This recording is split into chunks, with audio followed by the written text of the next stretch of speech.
Hello everybody and welcome to another episode of Cooking with Natan. Tonight we're going to make zhoug. Zhoug is a Yemenite pepper paste and it is used for all kinds of things. It goes great in shakshuka, which hopefully you already saw that video. It goes in with shawarma, it goes with soup. Anything that you want to add that little extra spiciness to, like maybe a spicy meatball, I don't know. Our ingredients for this are going to be peppers. I'm going to be using jalapenos. That one's got the end cut off. I'm going to use jalapenos. See? You can use serrano peppers. You can use any kind of hot pepper that you want. Just go to the store and grab whatever's in season. I would not suggest using habaneros or ghost peppers or anything like that, because you don't want the inside of your mouth to actually melt out. That is a bad thing, and you want to be able to use enough of this zhoug in your food to give it a little bit of flavor along with the spice. We're also going to be using plenty of fresh cilantro, or if you prefer, you can get coriander, although I'm told they're the same thing. We're going to be using our trusty mortar and pestle. And then here we have coriander seeds, black pepper, cumin seeds, kosher and salt, and as always, oil made by extra virgins. Now, before we get into making this zhoug, I thought that maybe it would be nice to have a little bit of some intro music. So, courtesy of Yehuda Solomon and the Moshav Band, we are going to have a little bit of fun.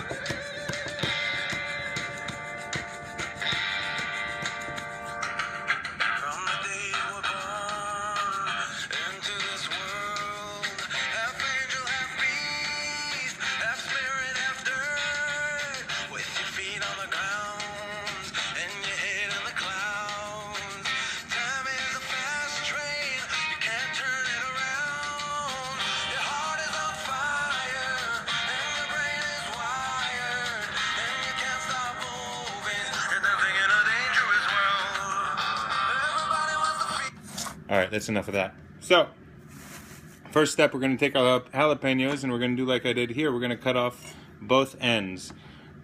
The reason to cut off both ends is that, first off, you don't want the stem in your food. And then this end here, although it's okay, it just doesn't mince up very well.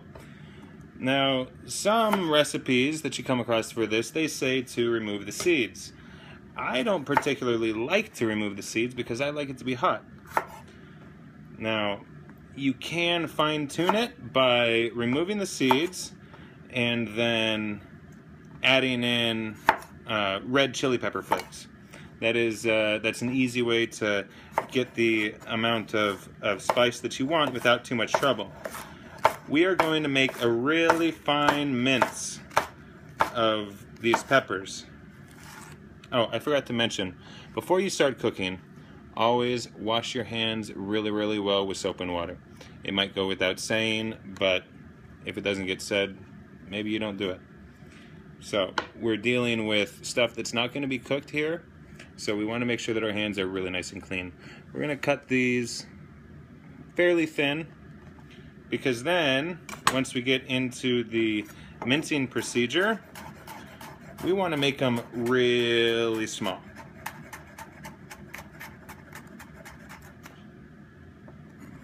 And be careful you don't cut your finger off. You know, I used to think that it would be fun to be called Four Finger Freddy, but my name's not Freddy. So then I'd have to get a name change, and you know, it's this whole legal issue with going to the courts and everything like that. It's really a mess. All right, so I'm going to make just a little bit of schug right now, and then I'll make the rest later. And I'll make it in the food processor. So you can see the two different ways of doing it. Now, as with the hummus, I recommend not using the food processor, just because, you know, sometimes it's nice to get away from technology a little bit, which I realize the irony in this as I'm recording it on my iPhone. And but you know, technology sometimes it's a really good thing. Okay, it's a time saver. However, when you're dealing with something like this, you really want, kind of like with the hummus, you really want to have some texture to it. And the food processor, it's way too easy to blend everything perfectly smooth. All right, now this has taken a long time. So, as your resident North African, Celtic, Viking, Gypsy ninjuru, I'm going to show you a little trick. We're going to take two knives. We're going to practice our juru skills.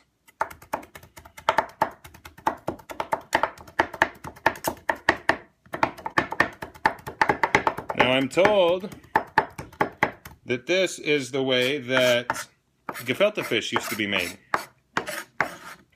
They would take it, and they would take two cleavers, and they would chop it until it was completely unrecognizable as anything resembling fish, and then mush it together into whatever shape they wanted. And I don't know the rest about it. To be perfectly honest, I can't stand gefilte fish. It's got, I don't know, it's something about the pickled flavor of it. So, take your mortar and pestle, and go ahead and just kind of wipe out the mortar. And take your peppers. It should be all nice and finely diced. And put them into the mortar.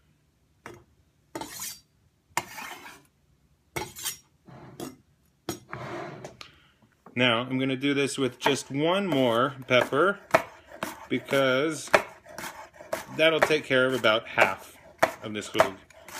And then, when I'm all done with everything, you can see the difference. I took a batch of zhug to Thanksgiving dinner at my friend's house, and her family is not Jewish. But I took this, and I took some Yemenite soup, and salat yerkot, Israeli salad, and what else did I make? I made challah also, and oh, and I made aloo gobi. Aloo gobi is a wonderful Indian food that is made of cauliflower and potato. In fact, it means cauliflower and potatoes. And so it was a little bit of a stretch for Thanksgiving dinner, but everybody loved it. In fact, my friend's brother-in-law, he loved this zhug so much that he took some home with him. All right, practice those ninju skills again. You know, there's a shortage of good ninjus in the world, and I think maybe it's because we use too many electronics. We use food processors all the time instead of practicing like this.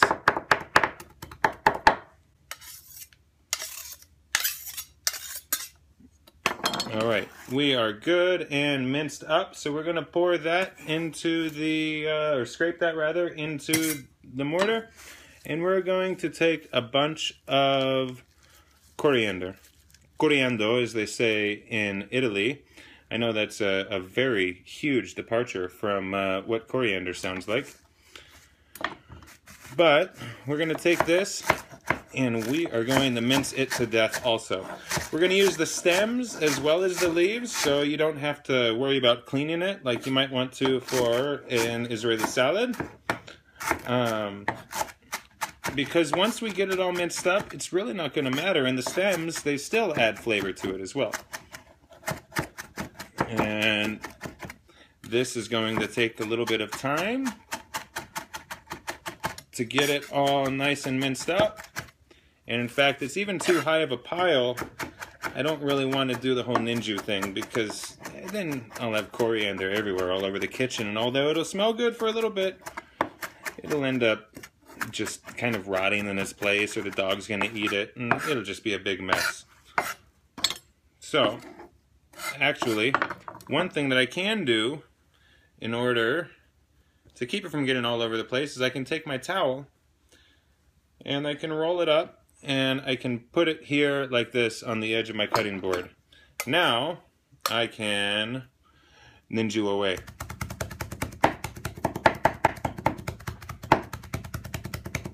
You can get a really nice beat going on here too.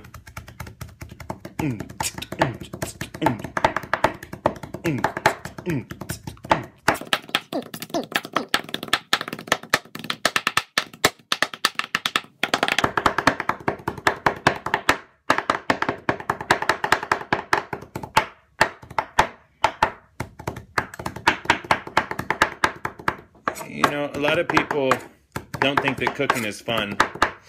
A lot of people don't really think that anything is fun. But in life, you can only have as much fun as you make out of life. So, if you're doing something like this, it makes it a little bit more fun. You can do wipeout. Wipeout! You used to be able to play that a lot better, but I did it on the drums also. Now, you might be asking yourself, why is he wearing a scarf? Not done? Why are you wearing such a nice scarf? Well, other than the fact that I look absolutely dashing, I'm sure you'll agree, in a scarf, the house is kind of cold. Why is the house cold? I was raised in a house, thank God and thank my mom, where when it got cold, unless it got really, really cold, you didn't turn on the heater. You put on a blanket, or you put on a scarf, or you put on a sweater. Excuse me, tea time.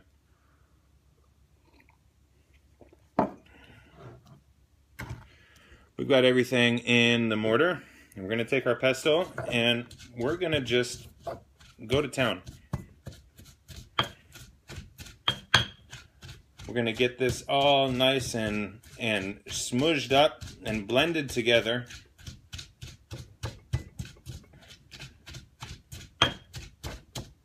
It's starting to look really, really good. Here too, you can have a little bit of fun with your rock band. This was the original before Xbox came out with theirs. They call it Rock Band, but really, I don't know if it really was.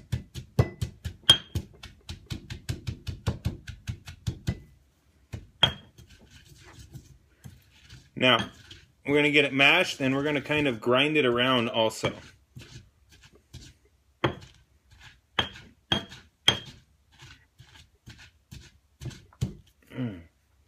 Okay, take that and dump it back out and clean out the bowl, because now that we have it mashed and mixed a little bit, we're going to do a little bit more chopping. Zhug should be a fairly smooth texture, but it should kind of be coarse at the same time. Now, the amount of coriander that I'm using is about equal to the volume of peppers. It's a little bit more.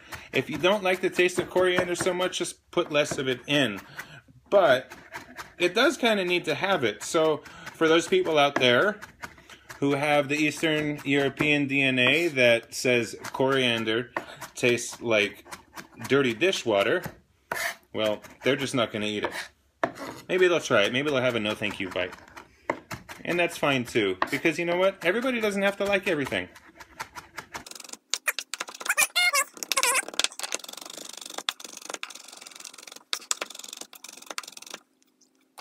And then we're going to take some cumin seeds, and we're just going to do about that much.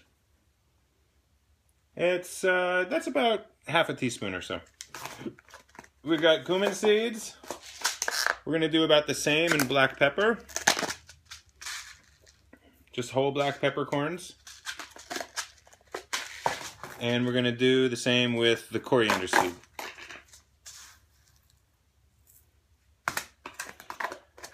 Get that in there, and we're gonna grind that up.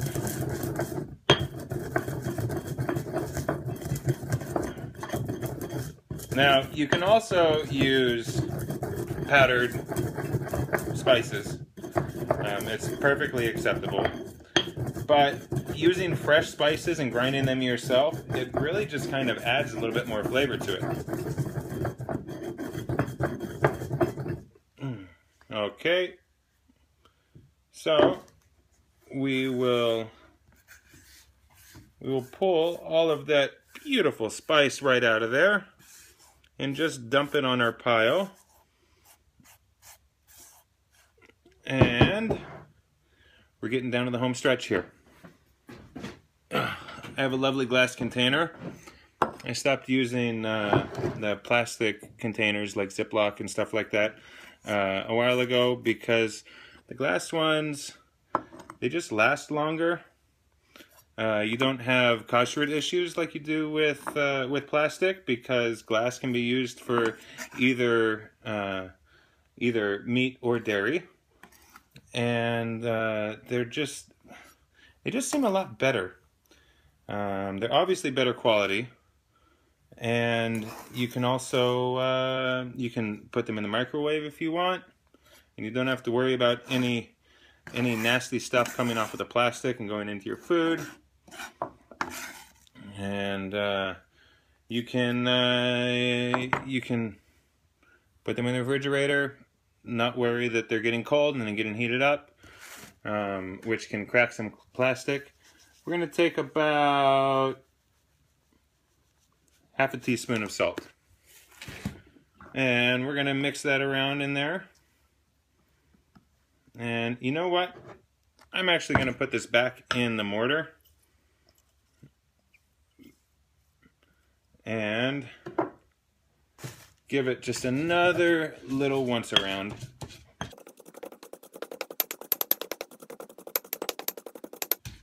Okay.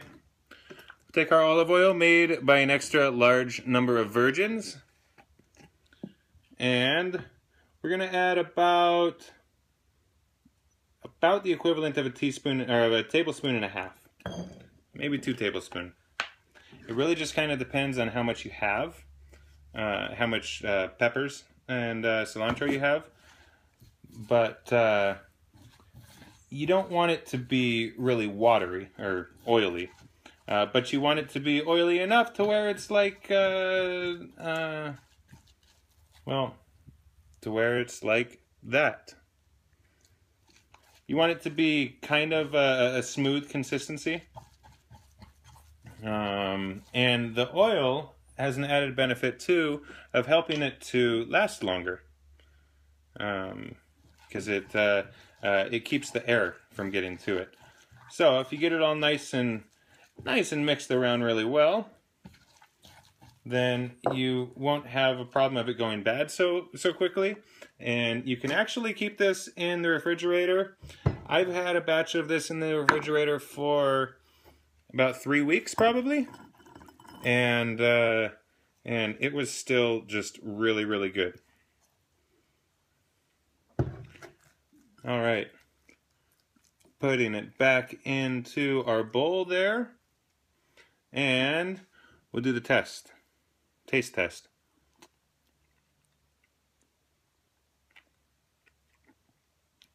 Not hot enough.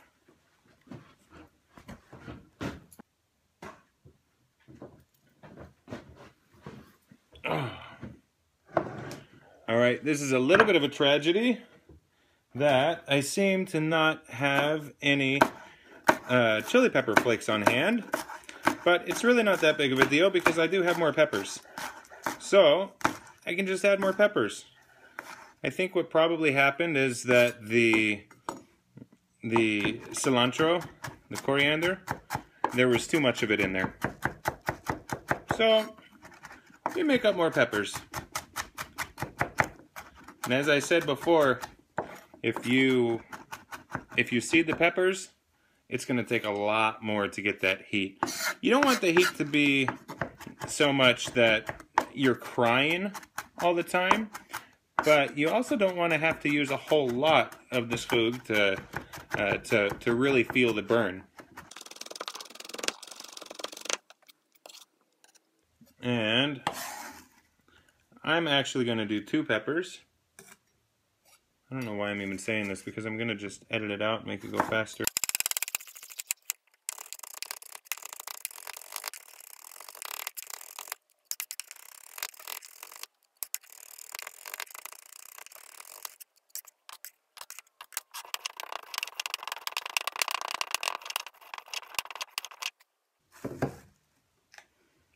Okay, so I'm finished with these other 2 peppers, and just add them right to it. The nice part about this is that there is enough coriander in it that you get that nice fresh taste of coriander.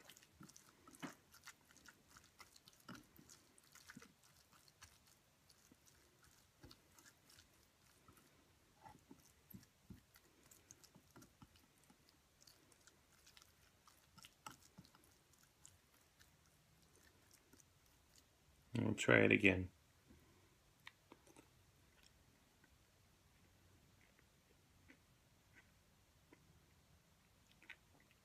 Perfecto. Okay, so according to the counter on this video, that took me 25 minutes. This amount of zhug should last me probably about 3 weeks. And that includes having people over, having the kids eat just a little bit of it here and there on stuff. And, you know, this cost me about $2.50 probably. And the same amount of zhug, if you were to buy the Sabra brand, if you can even get it where you live, would probably end up costing you somewhere in the neighborhood of $30. So you can see it's quite a savings. And you will taste that it's quite lovely. I'm going to show you more what it should look like here. Almost like a pesto. And in fact, if you were so inclined, you could even add it to some pasta. It might be really good. Thank you for watching. This is Cooking with Natan, and I'll see you next time.